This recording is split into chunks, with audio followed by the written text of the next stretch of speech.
matapos ang pagsabog sa Davao. Nag-away raw silang mag-ama sa desisyon ni Mayor na magpalit ng hepe ng Task Force Davao at Davao City Police. Hindi raw kasi gusto ng Pangulo na palitan ang mga ito sa ngayon. Here comes Digong. Yaw-yaw na pod. O naman tiya yaw-yaw, text na siya, yaw-yaw na siya.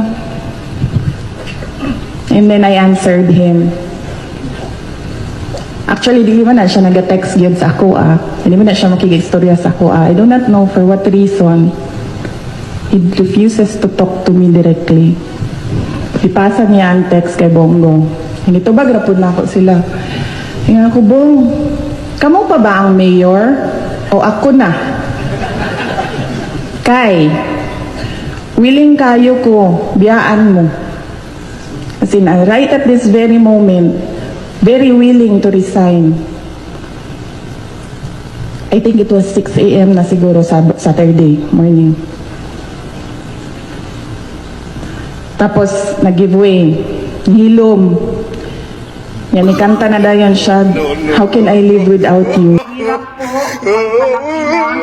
Magulang.